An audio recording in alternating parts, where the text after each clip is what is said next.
Welcome back to CAISTROLOGY, and if you're new here, welcome. My name is Cailin, and today I'm going to be doing your April 2021 horoscope. Make sure you watch for your ascendant, sun and moon sign, and if you only have time to watch one today, I recommend that you watch your ascendant sign horoscope. On CAISTROLOGY, I also do tarot pick-a-card readings, tarot monthly predictions, and just a bit of housekeeping for today. There won't be any monthly tarot predictions for April 2021, but I will let you guys know when that will be returning. Without further ado, enjoy your April 2021 horoscope. Hi Pisces Sun, Moon and Risings. Welcome to your April 2021 horoscope. The month starts off with Mercury entering the sign of Aries on the 4th of April, which means it will be transiting your second house. With Mercury in your second house, you'll be thinking a lot more about your finances, how much money is coming in, how much money is going out, and also the second house rules valuables and possessions. So with Mercury being the planet of commerce, you may be buying more valuables and possessions, but by the same token, you could very well be selling some of these items as well. Now on the 10th of April, Mars in Gemini in your 4th house will be squaring Neptune in Pisces in your 1st house. This is sort of a tricky transit to navigate, especially because Neptune is your ruling planet. But having said that, the way that it can play out is feeling confused about your home life, where you want to live, where you're going to live in the future. And if you're taking actions towards trying to change your living circumstances, you may feel as though you're not really getting anywhere. It can be like talking underwater because the energy of Mars in Gemini and Neptune in Pisces could not be more opposite from each other. Now, on another level, you may be having arguments with your parents for a couple of days with this transit. You may feel like they're trying to manipulate you in some way, or it could be that they require a lot more emotional support than what you are willing to give, or you could just be expending a lot of effort and energy towards helping your parents with some situation, and this could be draining your vitality. Now, on the 12th of April, there will be a new moon in Aries, and this is in your 2nd house. It's at 22 degrees, and it's actually sextiling Mars in Gemini at 23 degrees. So the sextile is from your 2nd house to your 4th house. So new beginnings. So new moons always indicate new beginnings in some way, and with this particular one, we can see a lot of Pisceans put actions towards developing a new stream of financial income, or it could be a change to your financial stream of income. It doesn't necessarily need to be a new one, but in any case, with this improvement in your finances, you will feel a lot more emotionally secure because the 4th house rules our emotional security, and it's also connected to putting our roots down and our home life. So maybe this change in your finances will allow you to invest more money in your home. Maybe it'll be allowing you to purchase a new home, or if you've been renting, you could now be buying, or if you were renting somewhere and you felt like, you can do better or it's not big enough, now this change to your finances will allow you to make your dreams come true. On a different level, your parents may actually help you with your financial income because the 4th house represents our parents. It normally represents the mother, but it can be either or even both. For some of you, this new moon in Aries will see a new set of values take root, because the 2nd house represents anything that we value. It doesn't have to be physical valuables and possessions and finances. This can be you having a newfound sense of self-worth, and once again, this in turn makes you feel more emotionally grounded and have a more solid footing when it comes to decisions about your home life, starting a family. All of these things can all tie in together.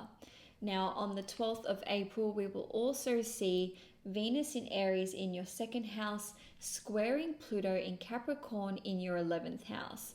These two transits, and by that I mean this one and the new moon in Aries, are actually occurring within the hour. So they can be feeding off of each other, but nonetheless, with Venus in Aries in your second house of finances, squaring Pluto in Capricorn in your 11th house, you may be worried at this time about money in the long term.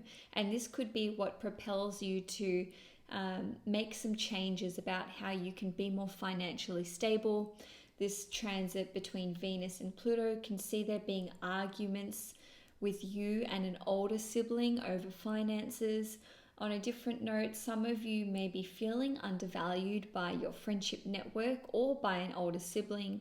Or lastly, you may just have to spend money to make money in the long term. The second house and the 11th house are both money houses. The 11th house is more like your gains and the long-term rewards for your efforts. So what you do now can certainly go towards that in the future. On the 15th of April, Venus will enter the sign of Taurus, and this will be in your third house. With Venus in Taurus, with Venus in your third house, this can indicate where you can meet a new romantic interest. So in the third house, this could be meeting someone while you're running errands, on a short travel trip. It could actually be with a romance that takes place with a friend, a client, or a colleague, or your sibling or relative could actually introduce you to someone. It doesn't have to be romance though. The third house is the house of friendship, and Venus represents relationships. So some of you could actually be welcoming a new friendship into your life.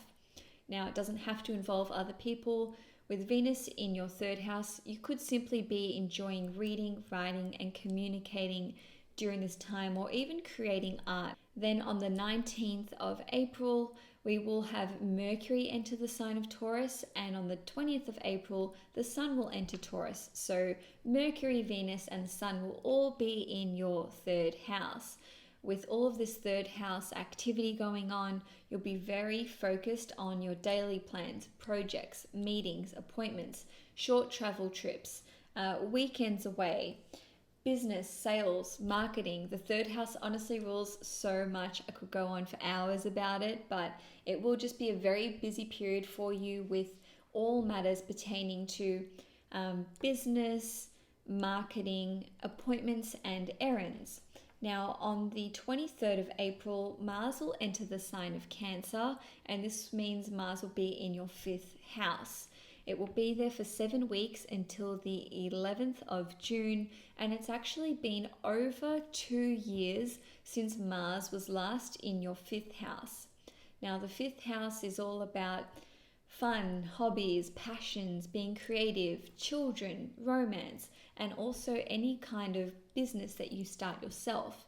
So with Mars here, it can pose some complications or issues to work through, but having said that, Mars is an extremely strategic and logical planet. So essentially, if you own your own business, this is a time where you can be very determined to restructure it, fix any issues, or even just streamline things and make them more efficient. Now, if you do have any kind of issues in your business, this is a great time for you to tackle those head on and come up with a viable solution. Now, this can actually indicate having arguments with your children, more specifically your firstborn child, but you could just be actually doing a lot of sport with them or running around with them and putting effort into assisting them in some area of their life. It definitely doesn't need to play out as an argument, but with Mars in your fifth house, you actually will have a lot of energy for sport, for entertainment. These are areas that the fifth house rules. So sport, fun, going out partying, gambling, going to the theaters. You'll be wanting to spend time doing a lot of these things and a lot of these activities. Now, also on the 23rd of April, we will see Venus being conjunct Uranus in Taurus in your third house. This particular transit will bring opportunities up which come about very suddenly. In one respect, if you are single, this can see there being a new romance take off kind of out of the blue, and this is likely to occur in the workplace or with a client or a colleague, or it could actually be a friend, because the third house rules friends and acquaintances and neighbors. So it could be someone that is already known to you. And again, this could be very abrupt. Now, on a different level, this individual could actually be an artist, a psychologist, an astrologer, or a tarot reader. And the reason for that is that Venus rules your 8th house, which is Libra. Now, on a different level, this particular transit can see you suddenly purchasing a new vehicle, because Venus rules spending money, and in Taurus it's about investing. The third house rules vehicles, so it can play out in that respect. On a different note, you may actually be investing in a new training program or course, and this course could actually be connected to 8th house matters, which are finances, psychology, spirituality, or even investing in your education if it's connected to emergency services. Now, on the 24th of April, we will see Mercury being conjunct Uranus in Taurus, and this is also in your 3rd house. So with this particular transit, there could be an opportunity to suddenly sell your vehicle, which obviously helps with the buying of a new vehicle the previous day. It doesn't have to be on the day. This could all occur within a 48-hour window. And again, the nature of this transit will be quite sudden or unexpected. So you may not have been intending to sell your vehicle, and someone can be like, hey, I'd buy that motorbike off you. And you're like, well, I wasn't looking to sell it, but sure, let's do it. Now, on a different level, a new opportunity can arise where you may be able to start a new project with a client which is artistic in nature. And the reason for that is that Uranus rules your 12th house. So the new project could be with an artist, someone from a foreign country.